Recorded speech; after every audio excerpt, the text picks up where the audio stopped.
Netflix recently did a documentary focusing on her disappearance. Amy Bradley went on a cruise with her family, her parents, and brother, and ended up disappearing. She is still missing since she went on that cruise in 1998. Her parents had gone up to the cabin to sleep at about 5:30 a.m.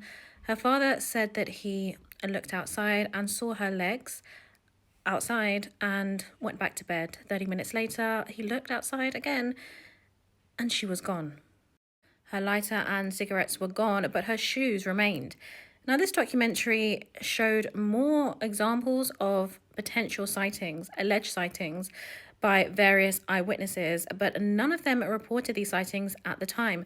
Let's get into this. So first of all, there was a taxi driver called Deshi, and Deshi said that Amy approached him and asked to use the phone. Deshi told Amy's dad that Amy is still on the island. There was another eyewitness who was working in the Navy, and he said that he went into a brothel, and when he went there, he saw two girls. One started to speak to him and said her name was Amy and that she was being held against her will. He said he was obviously working in the Navy and he was 2 years away from retirement, and so he didn't want to report it because he didn't want to have anything that would affect him in the Navy and attaining this retirement. So again, this was not reported at the time. Her brother also said that he distinctly heard her voice, and when he was out looking for her, he turned the car around in the direction of where he thought the voice was coming from, and again, nothing showed up.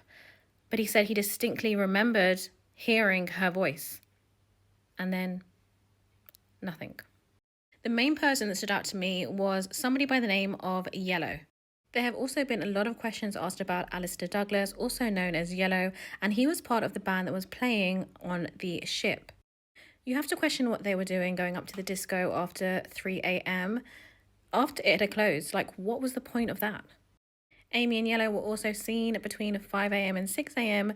riding the elevator to the top deck between 5 a.m. and 6 a.m. But Yellow told CNN that he left Amy and then went to bed around 1 a.m. And if you remember the way the key cards are set up, they can only track when you enter the cabin, but not when you leave. So there's a lot of unanswered questions. And whilst we're on the subject of Yellow, his daughter made an appearance on the documentary stating that he had a suitcase full of pictures of Caucasian women. Now, that is very suspicious. He was speaking to her on the documentary, and you could tell he just sounded agitated and dismissive. It just sounded a bit dodgy to me. Let me know what you think in the comments below, and I'll be back with part 2.